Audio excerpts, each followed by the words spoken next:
Pinocchio, a True Story, just released, and it is better than comedy gold. It is comedy vibranium. That is how strong the laughs are. The trailer was wild, but the film itself is actually unbelievable. Let's go, Tybalt! Great adventures await! The whole thing is just a festival of memes, and if this performance wasn't a red flag enough for how bad the film is going to be, they couldn't even bother to spell Geppetto right. Geppetto with a J. Maybe they wanted like more points in Scrabble, I don't know. Don't forget to subscribe. I'll be watching more awful animated movies, and follow me on Twitter where I'll be posting clips from upcoming videos of mine.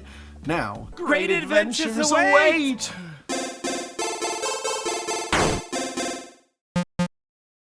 What a super appropriate time to mock this film too, since it comes to us from Mother Russia. And of course, by mother, I do mean mother-f***ing Russia. Please support Ukraine. For some odd reason, the film starts off with the horse as this narrator type role. They even use the cliche line of, "Oh look, you're here. You're already here." But the horse never narrates anything ever again, not even at the very end. The introductory monologue does answer the question of why Pinocchio's nose doesn't grow in this adaptation though. People started making up some silly stories about growing noses and whatnot. Tell me, have you ever seen a nose grow right in front of you? This movie has a living puppet, a talking horse, a talking bird, an anthropomorphic cat, an anthropomorphic fox, a magical fairy, and whatever in God's green earth this thing is. But you're telling me the puppet's nose growing is the only far-fetched part of the story. No, okay, it's like now it's a true story. I'll tell you all about what really happened to the wooden boy. Shut up, recolored donkey from Shrek. We flash back to the night that Geppetto created Pinocchio, and we get to hear some of the names that he was considering. First, he thinks of one of my cat's names, which is Giuseppe. I got it from an Adventure Time character. However, it reminds Geppetto of... I know a guy by that name. He's my neighbor. A drunk with a red nose. Then he considers Leonardo, and that's just when he starts taking pot shots at everybody. Maybe Leonardo. He'd grow up to be a selfish actor, or an artist, or a turtle who only cares about pizza. A selfish actor? What do you know about Leo, okay? I know he likes his women young, but that doesn't make him selfish. And I'm sorry to spoil this for all of you and Geppetto, but in the end, Pinocchio ends up working for a circus, so he kind of does become an artist slash actor. Guess he's just joining all the real boys in disappointing their fathers. I know this movie was translated into English, so the lips aren't going to match perfectly, but this thing makes old kung fu movies look accurate at times. You're probably the only talking horse in the world. And if not, you can tell that the voice actors are just straining to match the proper pace. Don't you agree, my dear Geppetto? You see what I mean, my dear audience? Just then, the fairy queen, who's plucked straight from a freemium mobile game, stops by since Geppetto has fixed her magic wand for her. He can fix a magic wand? Dude must have a killer blacksmithing staff. Because he helped her, Queen Frostine decides to just cast some magic without telling him and make the puppet come to life. I'm not even sure if she knew that he had a puppet though. I think she just wanted to make anything come to life and give him a stroke. And what does Pinocchio do experiencing life for the first time?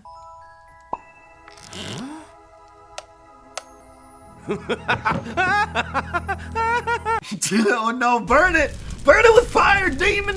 Oh, it's a puppet demon! Put it in the wood chipper, Steve Buscemi! At least the fairy's plan of giving Geppetto a stroke worked. But hey, I'm not sure if I'd want to be conscious for the debut of this voice either. Alive! I'm a boy and I'm alive! Who thought this voice sounded good for Pinocchio? It sounds like a drunk zombie frat bro. Alive! I'm a boy and I'm alive! We time skip ahead and see Pinocchio riding Tybalt and apparently practicing his ventriloquism act. His lips didn't move. Good job, Tybalt! And again! His mouth never closed. Like this. Up, up, up.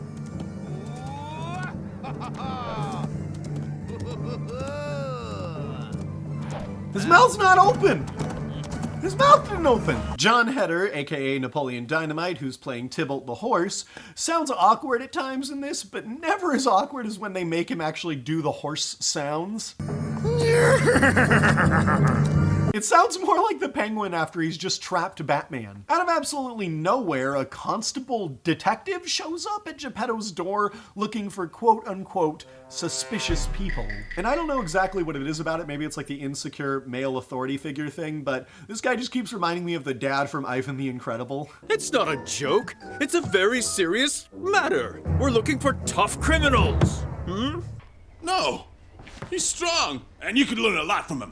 So the constable chooses to inspect the barn where Pinocchio is hiding, and Geppetto tells him to wait. Let's start with the stables. Detective, please, wait. But it's not his job to wait. Excuse me, but it is your job to wait, It's his job to investigate. and my job is to investigate. Yes! Yes! And that's exactly what I'll do.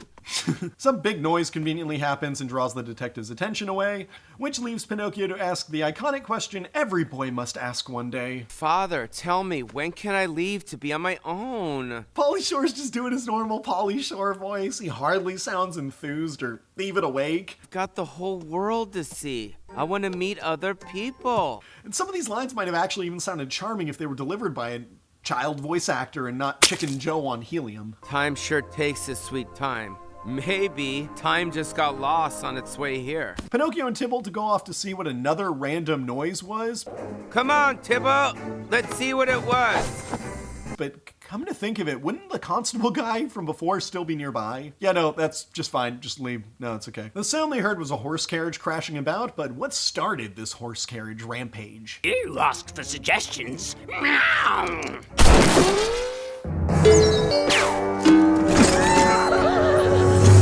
A pine cone got shot off a tree and hit a horse's butt. Horses get kicked by spurs all day, okay? They have thick skin. This is the most unrealistic part of this talking puppet movie. So Pinocchio does his and stops the horse and saves the blue-haired pixie chick named Bella. And I never caught this before, but she looks a lot like Joy from Inside Out. The circus folk catch up and Pinocchio introduces himself.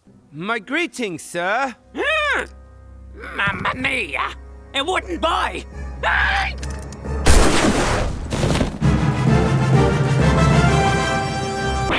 Unfortunately, Pinocchio can tank any damage he takes from non-fire attacks, so he survives. The leader of the circus sees dollar signs and recruits Pinocchio, and the horse is his talent manager for some reason. Before he can embark though, Pinhead Larry returns to Geppetto for approval. I can make a lot of money. We'll build a new house.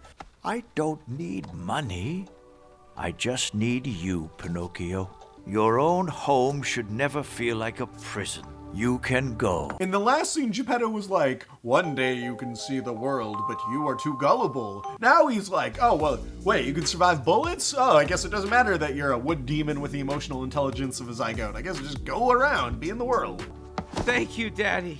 I knew you wouldn't say no. Let's go, Tybalt. Great adventures await. What the fuck were those sounds as he left? Pinocchio performed like his Popeye scat routine. Skittle, little skitty, skitty, skitty. That is a top tier way to exit any room. Let's go, Tybalt. Great adventures await. Pauly Shore has to be taking the piss, right? Either he knew this movie would be a flaming latrine, or this is like an Andy Kaufman style bit. Maybe the dubbing studio only had him for like an hour, so they just took every first take. I don't know. The ends justify the means because I love this. Bye, Daddy. Bye-bye. I haven't laughed at an actual comedy film as much as I have laughed at this one single scene. Pinocchio's now traveling with the circus. He gets to see the world, including its bad background dialogue. That was such a Scandinavian accent I just heard. I'm convinced that was like a Viking shield maiden who just greeted them. The town seems hyped for the circus, but come show night, everyone is just hating them right off the bat. Tonight, we present to you a never-before-seen performance! It's anything like last year. I want my money back. Someone needs to tell Quaker Oats there that he didn't have to come back to the circus if it was trash last year, okay? Unless he bought like a lifetime pass or something, okay? I don't know how circus memberships work. Once Pinocchio goes out, he has a moment of stage fright, and the circus owner blames him for the home performance being bad. This wooden oaf will ruin our whole performance! Dude, the crowd has never liked you. And why does your face look like one of those things where it would be another face if you flipped it upside down? So Tybalt has to snap Pinocchio out of it, but the way he words it, it makes it sound like I shouldn't have showed up to the circus today. Pinocchio, I think it's time to start our act. It's time. You're right. If I ever see two people look into each other's eyes and say, it's time, I'm booking it out of whatever building I'm in. A hole in the shape of me will be left in the wall. Anyway, they perform, and by perform, I mean they repeat the animation that was played earlier in the field, like it's an episode of the Teletubbies.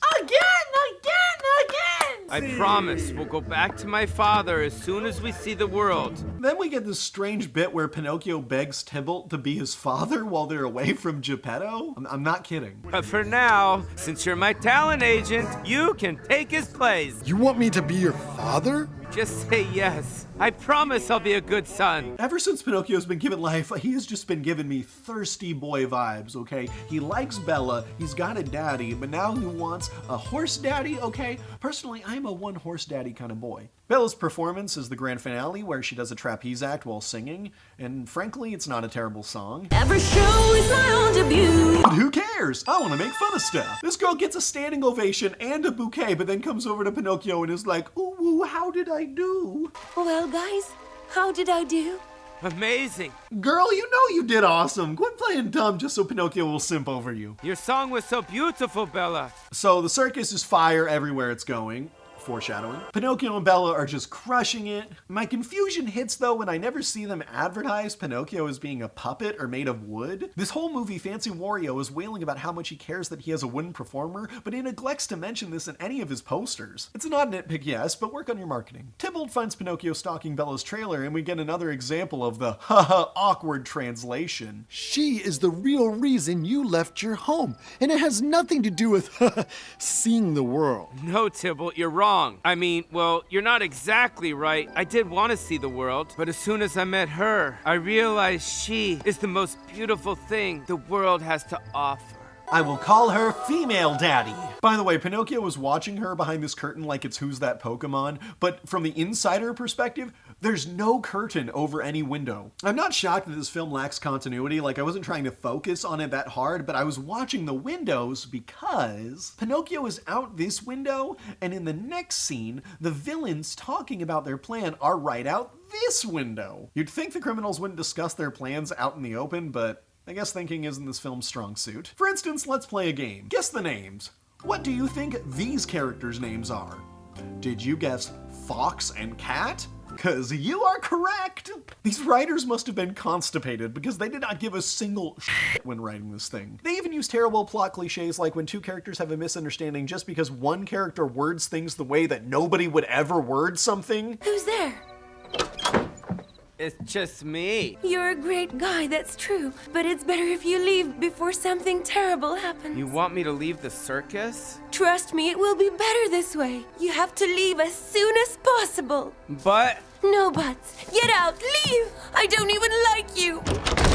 That's when Louis C.K. lets go of his man-meat long enough to tell them about a fairy that can turn him into being human. And he provides them the most vague directions imaginable. That there is a fairy who lives by a mountain. Okay, which mountain? Over the faraway woods. Far away in which Her way? name is Lucilda, and she's been living a secluded life. If she's living secludedly, I need more to go off then! The mountain pass that leads to her house is believed to be by evil spirits. So, just look for a mountain, look for trees, and if the specters aren't assaulting you, you've gone too far. Pretty terrible navigation, but at least he gives Pinocchio a show on his way out. Damn, boy, he's thick, boy! Back at Geppetto's, the poor man is having an acid flashback of Pauly Shore's hilarious voice acting from earlier.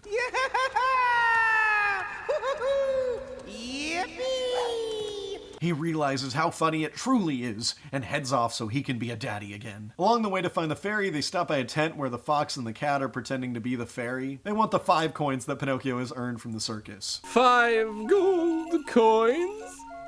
Oh, that's exactly how much I have. Hold on just a sec. Pauly Shore is doing this on purpose! Come on! He's playing like 12D Meme King chess, and we have all been had. See?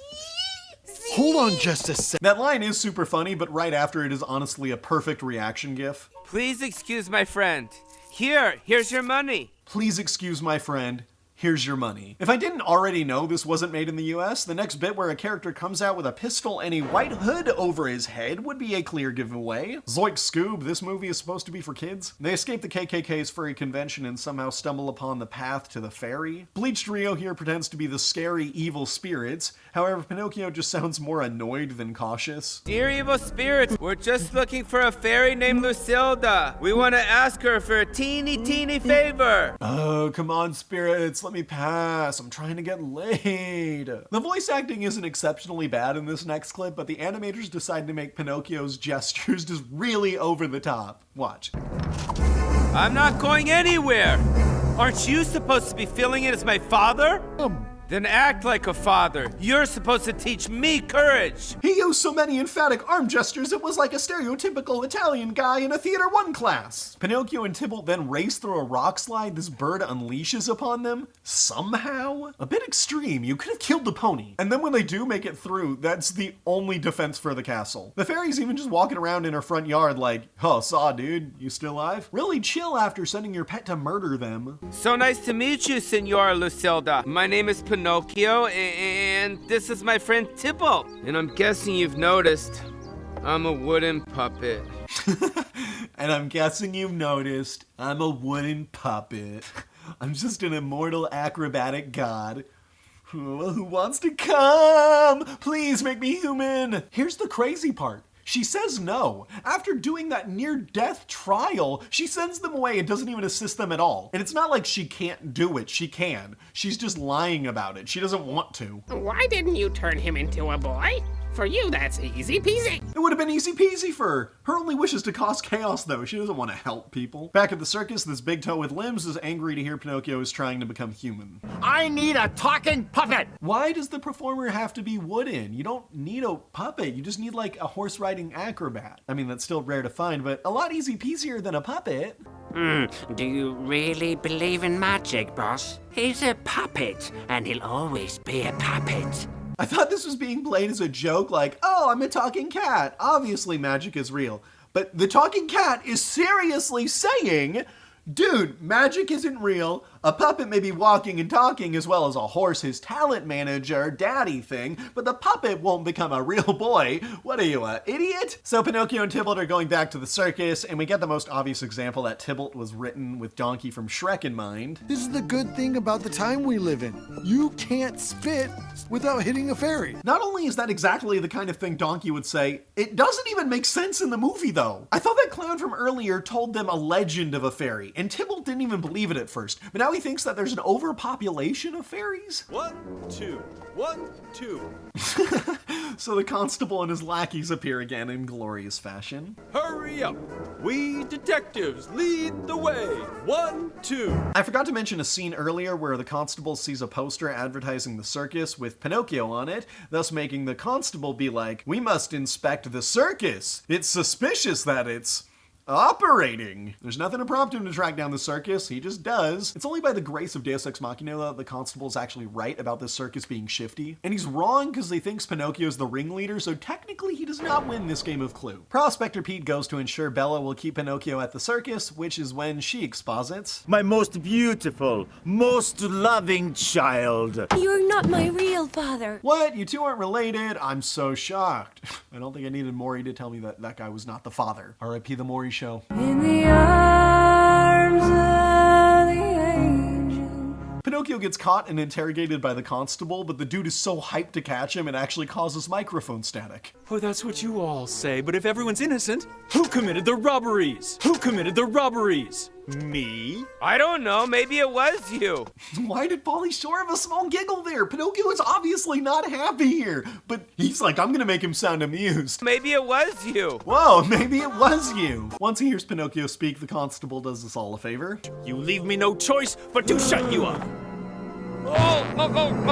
Something tells me Pinocchio actually likes where this is going. I'm coming! Sadly for him, Tybalt interrupts. The lackeys are told to turn him into Elmer's glitter glue, but then just never fire their weapons. They just watch as the horse basically announces he's gonna attack them. But now,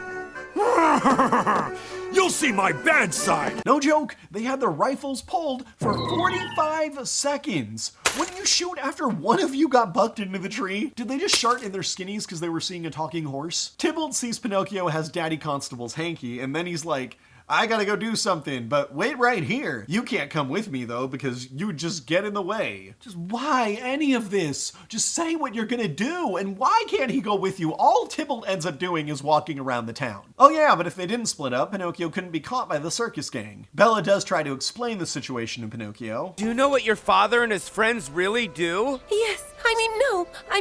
I only recently found out, and So, you did know the truth. It's apparent that she's not really part of the criminal scheme, but Pinocchio's just not hearing it. Please at least let me explain. No, I don't want to hear it.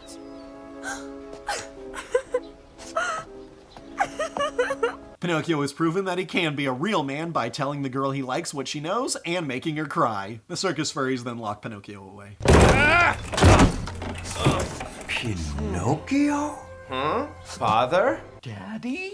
My son, I decided to come visit you. And look where we are. Geppetto left his home to almost immediately get imprisoned. Old bro's gonna need some serious therapy after this. We see Tybalt walking around the town aimlessly. He bumps into Bella, yells at her, and she cries again.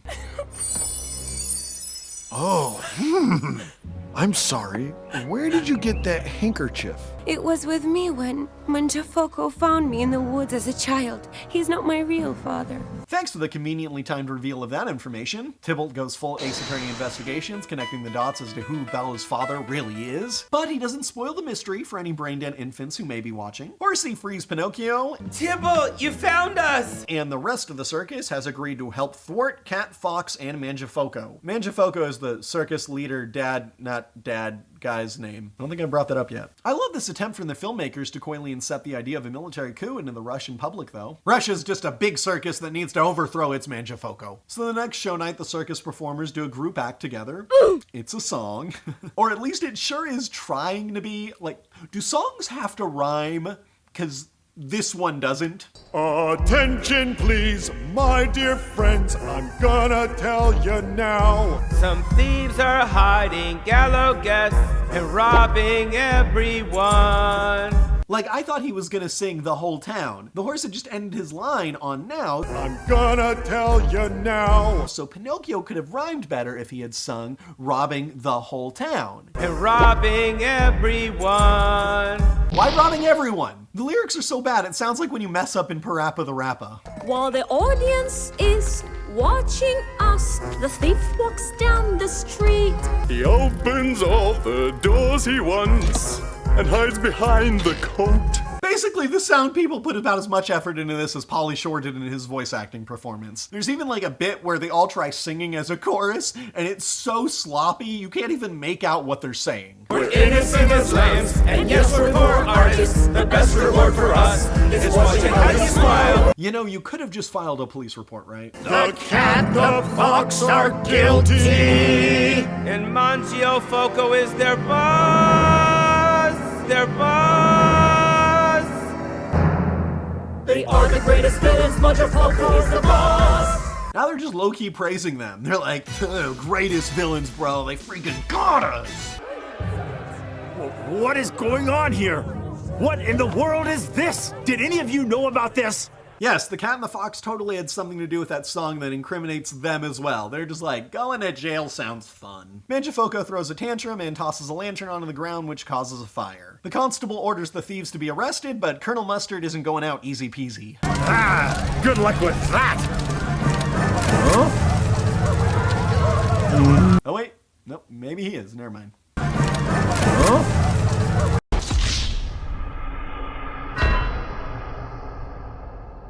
Blah, blah, blah, girl gets trapped in fire, Pinocchio saves her, and from the sound of it, it's just as Pauly Shore's melatonin kicked in.